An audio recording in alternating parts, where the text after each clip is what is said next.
नमस्कार दोस्तों, आप सभी का एक बार फिर से बहुत बहुत स्वागत है आप सभी के अपने YouTube channel dear maths sir पर। दोस्तों, आज के इस वीडियो में हम आपके लिए बहुत ही महत्वपूर्ण प्रश्नों को लेकर आए हैं जो कि आपके एग्जाम के लिए बहुत ही ज़्यादा इंपॉर्टेंट होने वाला है। तो आप सभी लोगों से रिक्वेस्ट है कि आप सभी लोग इस क्लास को पूरा देखिएगा, क्योंकि हर एक प्रश्न आपके लिए बहुत ही ज़्यादा इंपॉर्टेंट है विद्या। तो यहाँ पर आपको जितने भी प्रश्न बताए जाए, आप सभी लोगों को उसका जवाब देते हुए चलना है, जिससे कि आप सभी का प्रैक्टिस बनता रहे। तो चलिए देख सकते हैं यहाँ पे आपका जो यहाँ पर 61 नंबर प्रश्न है। आपका यहाँ पर पहला प्रश्न आपसे क्या पूछा जा रहा है, आप सभी के सामने है। आप सभी लोग इसे देखिए और इसका जवाब देने का प्रयास कीजिए। दोस्तों, यहाँ पर आपका राइट आंसर क्या हो जाएगा। तो दोस्तों, आप सभी लोग देख सकते हैं यहाँ पर आपसे क्या पूछा जा रहा है। आपसे पूछा जा रहा है कि श्रीलंका ने अपनी स्वतंत्रता कब प्राप्त की। आप सभी को बताना है कि श्रीलंका ने अपनी स्वतंत्रता कब प्राप्त की। बहुत ही इंपॉर्टेंट प्रश्न है। जितने भी लोग नहीं जानते हैं वो लोग जान ले, मैं अभी बता दूंगा। बाकी जो लोग जानते हैं वो लोग इसका जवाब जरूर दें, और जो लोग नहीं जानते हैं वो भी इसका प्रयास करें, बताने का प्रयास करें। तो दोस्तों, यहाँ पर आपका जो राइट आंसर हो जाएगा वो है ऑप्शन नंबर ए। ठीक है, श्रीलंका ने जो है, ऑप्शन नंबर ए आपका क्या है, आप सभी लोग देख ही रहे हैं। 4 फरवरी सन 1948 ईस्वी को स्वतंत्रता प्राप्त की। जितने भी लोगों का ऑप्शन नंबर ए है बिल्कुल करेक्ट हो जाएगा। ऑप्शन नंबर ए आपका बिल्कुल राइट आंसर है। श्रीलंका जो है भारत की तरह ब्रिटिश सरकार के नियंत्रण में था, और जो है ये 4 फरवरी 1948 को आजाद हुआ। चलिए, अगला प्रश्न आपसे पूछा जा रहा है कि इनमें से किस प्रक्रिया में लोगों द्वारा चुनी सरकार शासन करती है। बताइए। आपके ऑप्शंस दिए गए हैं दोस्तों। निरंकुश, लोकतांत्रिक, मार्शल लॉ या आपका कुलीन तंत्र। आपका राइट ऑप्शन यहाँ पर क्या हो जाएगा, आप सभी लोगों को बताना है कि इनमें से किस प्रक्रिया में लोगों द्वारा चुनी सरकार शासन करती है।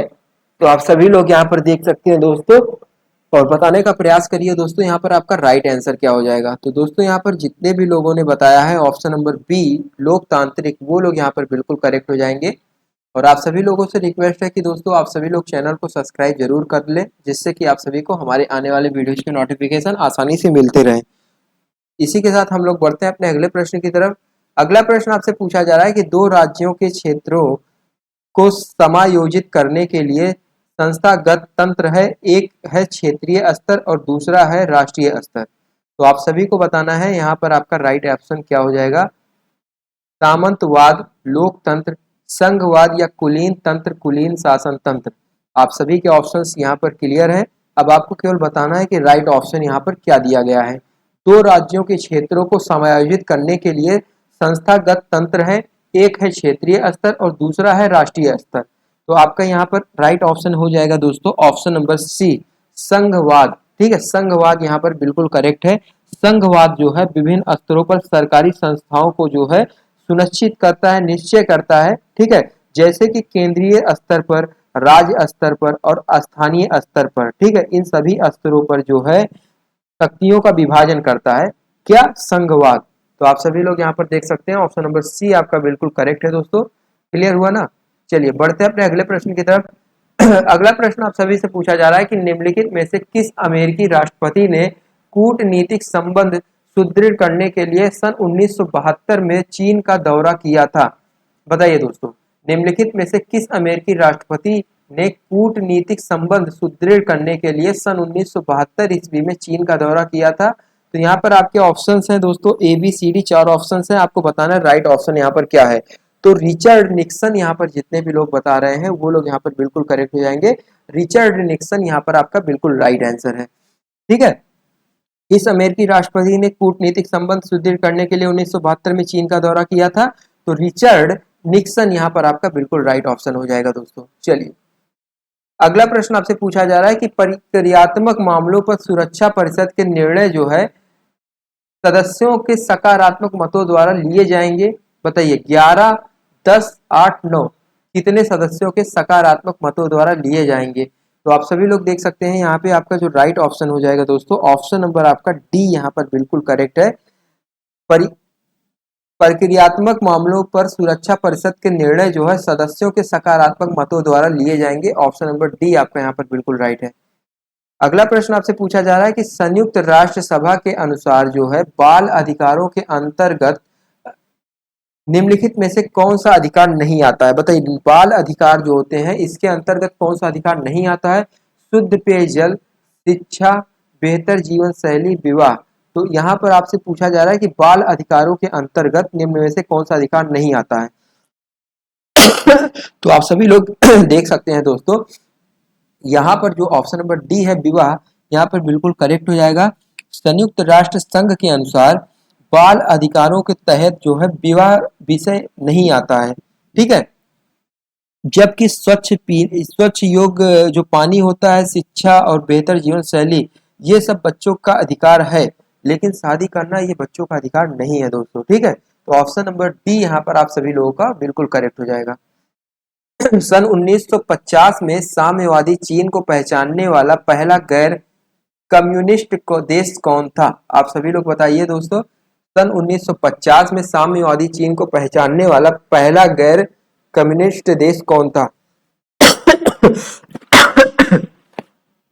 तो श्रीलंका, पाकिस्तान, भारत, नेपाल। तो आपका राइट ऑप्शन यहाँ पर क्या हो जाएगा? साम्यवादी चीन को पहचानने वाला पहला गैर कम्युनिस्ट देश कौन सा था? तो दोस्तों यहाँ पर आपका ऑप्शन नंबर बी जो है बिल्कुल करेक्ट हो जाएगा, भारत, ठीक है। भारत पहला गैर कम्युनिस्ट देश था जिसने सन 1950 ईस्वी में कम्युनिस्ट देश के रूप में चीन को पहचाना था। आदर्शवाद का जनक किसे माना जाता है? प्लेटो को, हीगल को, या बर्कले को, या ग्रीन को? तो दोस्तों यहाँ पर आपको मैं बता दूं कि जो यहाँ पर आपका प्रश्न है बहुत ही इंपॉर्टेंट है। यहाँ पर प्लेटो जो है बिल्कुल करेक्ट हो जाएगा। ग्रीन दर्शन शास्त्री जो है प्लेटो, ठीक है, ये एक महान दर्शन शास्त्री माने जाते हैं और इनका जो है आदर्शवाद का जनक, इस इन्हें जो है आदर्शवाद का जनक इसलिए कहा जाता है क्योंकि इन्होंने अपनी प्रसिद्ध पुस्तक रिपब्लिक में एक आदर्श राज्य की कल्पना की है, ठीक है। तो यही कारण है कि प्लेटो को आदर्शवाद का जनक माना जाता है। ऑप्शन नंबर आपका यहाँ पर कौन सा सही हो जाएगा? आप सभी लोग देख ही रहे हैं, प्लेटो। अगला प्रश्न आपसे पूछा जा रहा है कि निम्नलिखित में से कौन सी अस्थायी संस्था है? निम्नलिखित में से कौन सी अस्थायी संस्था है? परिवार, राजनीतिक दल, रेड क्रॉस, या आपका यूएनओ? तो आप सभी लोग बताने का प्रयास कीजिए कि निम्नलिखित में से कौन सी अस्थायी संस्था है। तो आप सभी लोग देख सकते हैं यहाँ पे ऑप्शन नंबर ए आपका यहाँ पर बिल्कुल करेक्ट हो जाएगा, परिवार, ठीक है। परिवार जो है एक अस्थायी संस्था है, जबकि अन्य सभी जो है अस्थायी संख्याएं हैं। तो ऑप्शन नंबर ए जितने भी लोग बता रहे हैं बिल्कुल करेक्ट है। मनुष्य एक सामाजिक प्राणी है, यह कथन किसने कहा था? तो बहुत ही सिंपल है दोस्तों, मनुष्य एक सामाजिक प्राणी है, यह कथन जो है अरस्तु ने कहा था। ऑप्शन नंबर आपका बी वाला यहाँ पर बिल्कुल करेक्ट हो जाएगा। जितने भी लोग बता रहे हैं बी, वो लोग यहाँ पर बिल्कुल करेक्ट हो जाएंगे। चलिए इसी के साथ हम लोग बढ़ते हैं अपने अगले प्रश्न की तरफ। अगला प्रश्न आपसे पूछा जा रहा है कि राजनीति शास्त्र को माप विद्या किसने कहा है? बताइए, राजनीति शास्त्र को माप विद्या किसने कहा है? ब्लूनसी ने, या आपका ब्राइस ने, या आपका बोर्डिन, या वाकिल? यदि बात करें कि माप विद्या को राजनीति शास्त्र में माप विद्या जो है किसने कहा है, तो यदि यहाँ पर सही ऑप्शंस की बात करें तो ऑप्शन नंबर बी आपका यहाँ पर ब्राइस यहाँ पर बिल्कुल करेक्ट हो जाएगा। राजनीति शास्त्र को माप विद्या जो है ब्राइस ने कहा था। तो ऑप्शन नंबर बी आप सभी लोग यहाँ पर देख सकते हैं बिल्कुल करेक्ट हो जाएगा, जितने भी लोगों ने बताया है। बापू, अगला प्रश्न आपसे यहाँ पर पूछा जा रहा है कि जो व्यक्ति किसी राज्य में नहीं रहता है वह या तो संत होता है या तो पशु, या किसने कहा था? बताइए, जो व्यक्ति किसी राज्य में नहीं रहता है, ठीक है, तो वो क्या होता है? तो ये कथन किसके द्वारा कहा गया था? तो दोस्तों ये कथन कहा गया था आपका अरस्तु के द्वारा, ठीक है। अरस्तु के अनुसार कहना है कि जो व्यक्ति किसी राज्य में नहीं रहता है वह या तो संत होता है या तो पशु होता है। तो यहाँ पर आपका ऑप्शन नंबर यहाँ पर डी बिल्कुल करेक्ट हो जाएगा। मुक्त सामान्य इच्छा शक्ति का पालन करने में यह किसने कहा था? बताइए, मुक्त सामान्य इच्छा शक्ति का पालन करने में है, तो ये किसने कहा था? तो यहाँ पर आपके ऑप्शंस दिए गए हैं, आप सभी को बताना है। राइट ऑप्शन यहाँ पर क्या हो जाएगा आपका, तो मुक्ति जो है सामान्य इच्छा शक्ति का पालन करने में है। तो यहाँ पर ऑप्शन नंबर बी आपका रूसो बिल्कुल करेक्ट हो जाएगा। ठीक है, ऑप्शन नंबर बी आपका यहाँ पर बिल्कुल करेक्ट है।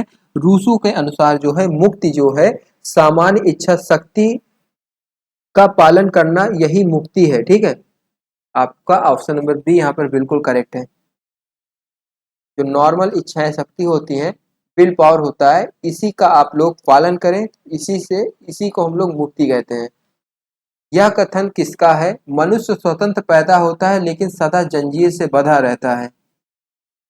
बहुत ही अच्छा प्रश्न है, आपको बताना है। मनुष्य जो है स्वतंत्र पैदा होता है लेकिन सदा जंजीर से बंधा रहता है। तो यह कथन है दोस्तों रूसो का। बिल्कुल राइट ऑप्शन है, जितने भी लोगों ने बताया है रूसो, वो लोग यहाँ पर बिल्कुल करेक्ट हो जाएंगे। ठीक है, रूसो का मानना है कि मनुष्य स्वतंत्र पैदा होता है लेकिन सदैव जंजीर में बंधा रहता है। अर्थात जब वह पैदा होता है तो वह सामाजिक बंधनों से स्वतंत्र होता है, लेकिन जैसे जैसे उसका जीवन गुजरता जाता है तो वह सामाजिक नियम कानूनों के जाल में फंसता जाता है। ठीक है, समाज के लोग क्या कहेंगे, ऐसे वगैरह वगैरह बहुत सारी चीजें जो है उसे जंजीरों में बांधे रखती हैं, आगे नहीं बढ़ने देती हैं। तो हमें क्या, एक फ्री माइंड चाहिए, एकदम खुले सोच से जीना चाहिए। लोग क्या कहते हैं इसकी परवाह ना करो, अपने लक्ष्य की तरफ फोकस रखो बस। अगला प्रश्न आपसे क्या पूछा जा रहा है कि भारत की आत्मा गांवों में निवास करती है, यह कथन किसका है? बहुत ही अच्छा प्रश्न है दोस्तों, यह कथन किसका है? तो दोस्तों यहाँ पर आप सभी लोग देख सकते हैं, भारत की आत्मा गांवों में निवास करती है, यह कथन है ऑप्शन नंबर डी आपका किसका? गांधी जी का। जितने भी लोग बता रहे हैं गांधी जी, वो लोग यहाँ पर बिल्कुल करेक्ट हो जाएंगे दोस्तों। चलिए इसी के साथ हम लोग बढ़ते हैं अपने अगले प्रश्न की तरफ। अगला प्रश्न आपसे पूछा जा रहा है, ओ असामान्य लोकतंत्र मुझे तुमसे प्यार है, यह उक्ति किसकी है? ओ असामान्य लोकतंत्र मुझे तुमसे प्यार है, यह उक्ति किसकी है? जीवी सा, कारपेंटर, लॉर्ड ब्राइस या आपका अप्पा देराई दोराई? आपको बताना है। आपका राइट ऑप्शन यहाँ पर क्या हो जाएगा? तो दोस्तों आप सभी लोग देख सकते हैं, ऑप्शन नंबर बी आपका यहाँ पर बिल्कुल करेक्ट है। ऑप्शन नंबर बी आपका क्या है? कारपेंटर। ठीक है, कारपेंटर आपका यहाँ पर बिल्कुल करेक्ट हो जाएगा। ओ असामान्य लोकतंत्र मुझे तुमसे प्यार है, यह उक्ति जो है कारपेंटर का है। ठीक है, आप सभी लोग देख सकते हैं, ऑप्शन नंबर बी यहाँ पर आपका बिल्कुल करेक्ट हो जाएगा। यह कथन कारपेंटर का है। तो दोस्तों कारपेंटर बड़ा ही मत समझ लीजिएगा, ये कारपेंटर किसी व्यक्ति का नाम है दोस्तों। और उन्होंने जो है अपनी प्रसिद्ध पुस्तक, उनके प्रसिद्ध पुस्तक के बारे में यदि मैं आपको बताऊं तो टूवर्ड डेमोक्रेसी या लोकतंत्र की ओर, ठीक है, ये दो पुस्तकें उनकी हैं जो कि बहुत ही प्रसिद्ध हैं। आप सभी लोग इसे कहीं पर नोट कर सकते हैं, टूवर्ड डेमोक्रेसी या लोकतंत्र की ओर, ये दो पुस्तक है उनकी, तो आप सभी लोग इसे नोट कर सकते हैं। अगला प्रश्न आपसे पूछा जा रहा है कि किसने कहा था अच्छा नागरिक अच्छा बनाता है और बुरा नागरिक बुरा राज्य बनाता है? तो प्लेटो, रूसो या आपका अरस्तु या लास्की? तो दोस्तों मैं आपको बता दूं, यहाँ पर जो आपका प्लेटो है बिल्कुल करेक्ट हो जाएगा। अच्छा नागरिक अच्छा बनाता है, अच्छा राज्य बनाता है, और बुरा नागरिक बुरा राज्य बनाता है। तो बहुत ही इंपॉर्टेंट प्रश्न है, आप सभी लोग देख सकते हैं, यह कथन प्लेटो का है। इनमें से कौन सा देश है जहां संघीय सरकार है? तो यहाँ पर आपको मैं बता दूं, राष्ट्रीय चीन, संयुक्त राष्ट्र अमेरिका, क्यूबा और बेल्जियम, ये चार ऑप्शन आपके दिए गए हैं। तो आपका जो ऑप्शन नंबर यहाँ पर देख सकते हैं बी वाला है, बिल्कुल करेक्ट है। संघीय सरकार पद्धति अमेरिका में है। ठीक है, संघवाद सरकार के विभिन्न अंगों के बीच सत्ता का विभाजन होता है। ठीक है, तो यहाँ पर ऑप्शन नंबर बी जितने भी लोग बता रहे हैं बिल्कुल करेक्ट हो जाएंगे। इन में से जो आपका ऑप्शन नंबर बी है, संघीय सरकार, किसका होता है? संयुक्त राष्ट्र अमेरिका। चलिए अगला प्रश्न आपसे पूछा जा रहा है कि विश्व में प्रथम महिला प्रधानमंत्री किस देश से बनी है? तो आप सभी लोग देख सकते हैं यहाँ पे श्रीलंका, भारत, इजराइल और पाकिस्तान, यहाँ पर चार ऑप्शन आपके पास दिए गए हैं। तो यहाँ पर जो आपका राइट ऑप्शन है दोस्तों, आप सभी लोग देख सकते हैं, ऑप्शन नंबर आपका यहाँ पर 79 नंबर प्रश्न में ऑप्शन नंबर बी यहाँ पर श्रीलंका बिल्कुल करेक्ट हो जाएगा। विश्व में प्रथम महिला प्रधानमंत्री किस देश की बनी? तो श्रीलंका यहाँ पर आपका बिल्कुल राइट ऑप्शन है। ठीक है, यदि बात करें दोस्तों उनका नाम क्या था, आप सभी लोग इसको भी ध्यान में रखिए। श्रीलंका की जो प्रधानमंत्री बनी, महिला प्रधानमंत्री, विश्व की पहली महिला प्रधानमंत्री श्रीलंका की बनी, उनका नाम था दोस्तों, आप सभी लोग इसे नोट भी कर सकते हैं, मैं यहाँ पर आपके लिए लिख दे रहा हूँ, ठीक है। आप सभी लोग चाहें तो उसको नोट कर सकते हैं। तिरुमाओ भंडार नाइके, क्या लिखना पड़ेगा कि आप सभी लोग इसे नोट कर सकते हैं, ठीक है। आप सभी लोग इसे नोट कर लीजिएगा, यदि कहो तो मैं लिख दूं, चलो।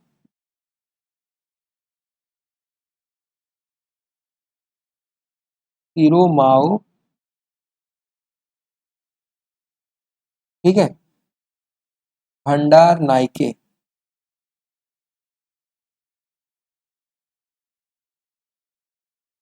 आप लोग इसे कहीं पर नोट कर सकते हैं, ठीक है।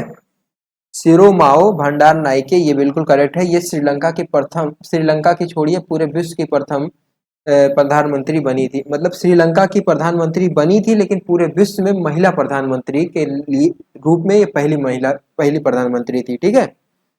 चलिए, अगला प्रश्न आपसे पूछा जा रहा है कि कौन सा एक देश है अब भी राजा द्वारा शासित किया जाता है। तो बहुत ही इंपॉर्टेंट है और बहुत ही सरल प्रश्न है दोस्तों।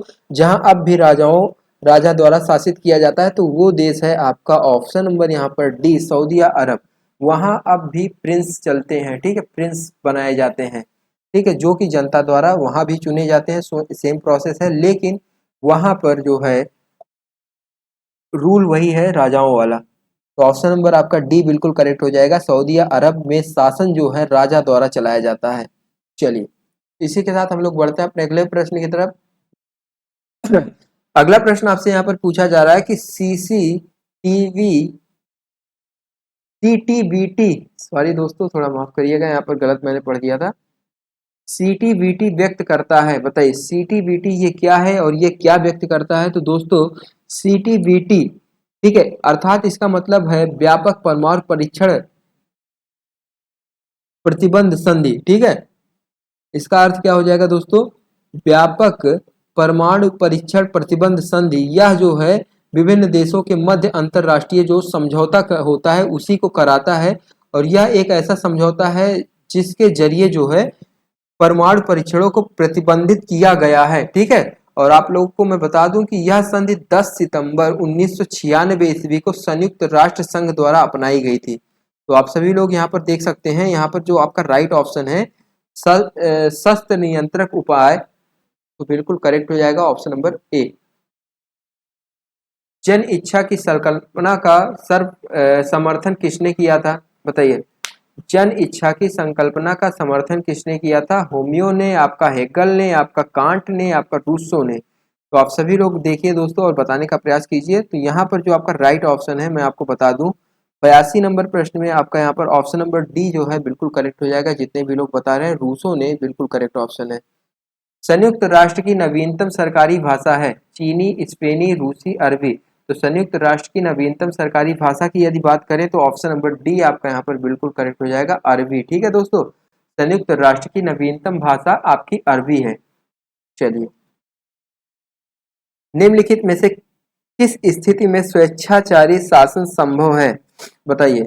निम्नलिखित में से किस स्थिति में स्वेच्छाचारी शासन स्थित है। तो यहाँ पर आपके राइट ऑप्शंस दिए गए हैं दोस्तों, आप सभी लोग देख सकते हैं। ऑप्शन नंबर ए आपका यहाँ पर बिल्कुल करेक्ट हो जाएगा, एक दलीय व्यवस्था, ठीक है। ऑप्शन नंबर ए यहाँ पर आपका बिल्कुल राइट है।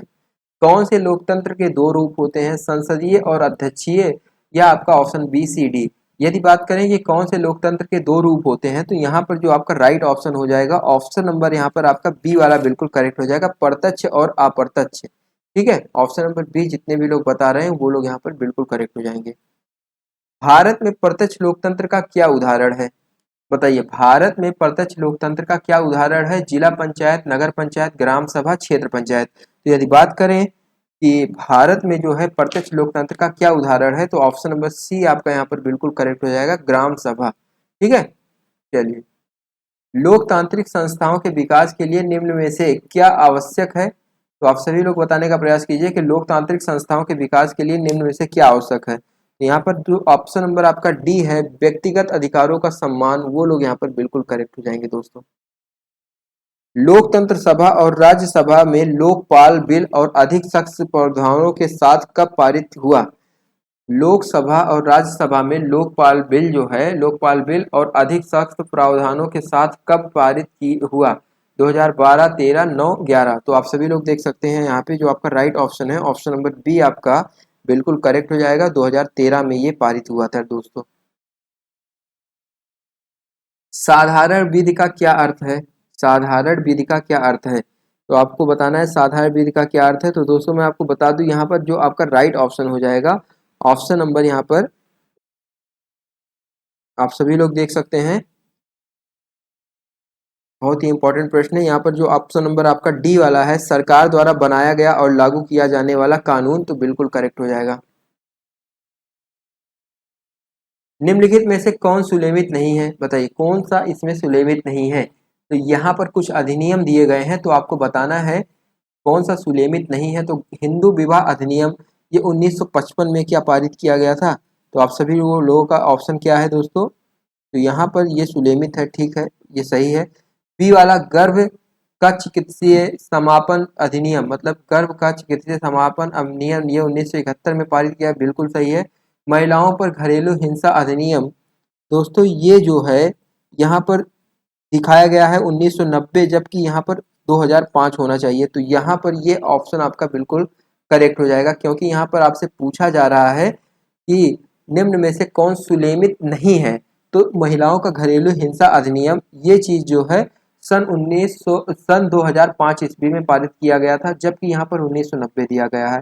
और महिलाओं पर क्रूरता, ये 1995, ये यहाँ पर राइट है, ठीक है। चलिए, भारतीय दंड संहिता आईपीसी की कौन सी धारा समलैंगिक लपटन, ठीक है, समलैंगिक लपटन गे उभय लिंग और परालैंगिक का मतलब हो गया एलजीबीटी समुदाय से संबंधित है? बताइए। भारतीय दंड संहिता आईपीसी, जिसे हम लोग शॉर्टकट में बोलते हैं, और कौन सी धारा समलैंगिक लपटन, जिसे हम लोग गे बोलते हैं, और उभय लैंगिक और परालैंगिक एलजीबीटी समुदाय से संबंधित है? बताइए। तो दोस्तों यहाँ पर यदि बात करें कौन सा ऑप्शन सही है, तो यहाँ पर दोस्तों आपका ऑप्शन नंबर जो 377 है बिल्कुल करेक्ट है। धारा 377, भारतीय दंड संहिता आईपीसी की धारा 377 ऐसे समुदायों से संबंधित है जो स्त्री तथा पुरुष से भिन्न है, किसी अन्य लिंग समुदाय से आते हैं, ठीक है। तो उनके लिए धारा 377 जो है लगता है। तो ऑप्शन नंबर आपका यहाँ पर ए वाला बिल्कुल करेक्ट हो जाएगा।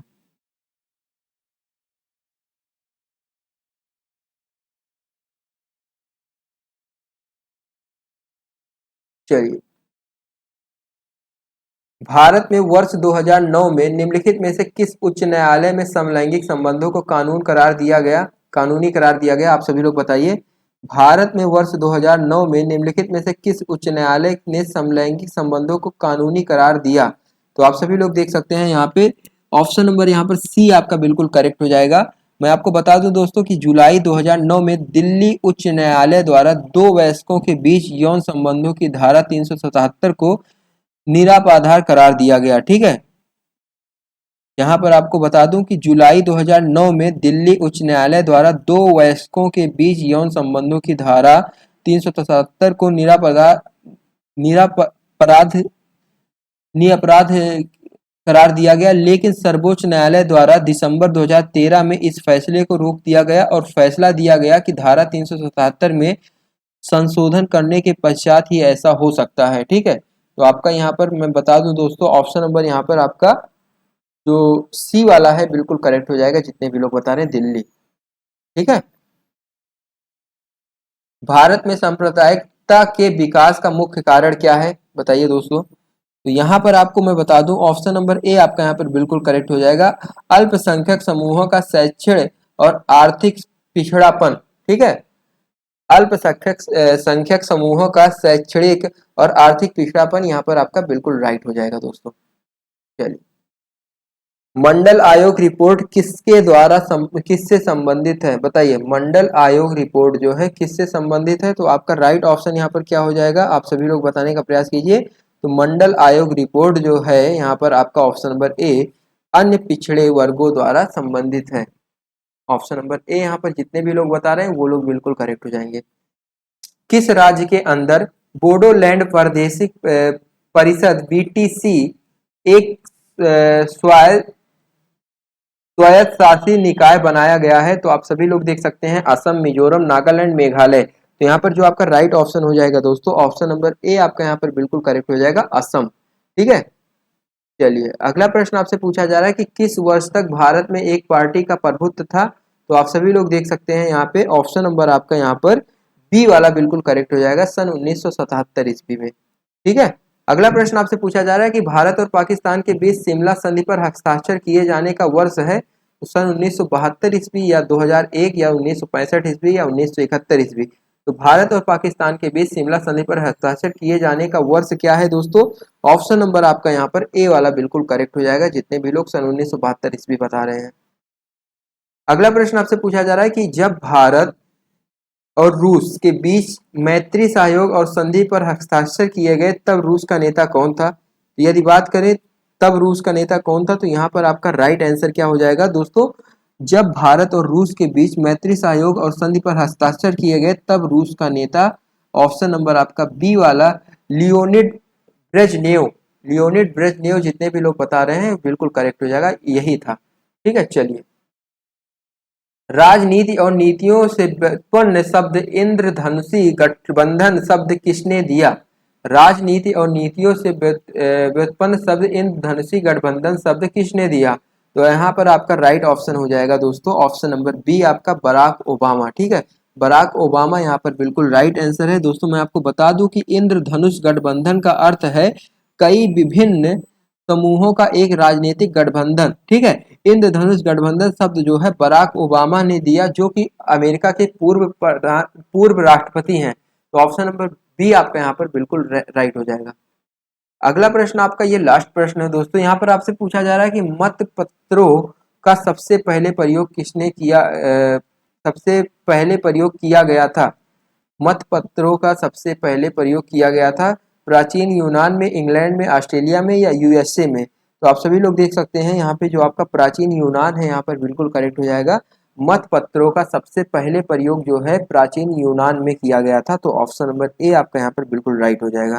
ठीक है दोस्तों, इसी के साथ आपकी ये क्लास यहीं पर समाप्त होती है। आप सभी को ये क्लास कैसी लगी कमेंट बॉक्स में जरूर बताइएगा, और जितने भी लोग चैनल पर नए हैं चैनल को सब्सक्राइब कर लें, और मिलते हैं अपने किसी अन्य वीडियो में। तब तक के लिए धन्यवाद दोस्तों, अपना ख्याल रखिए।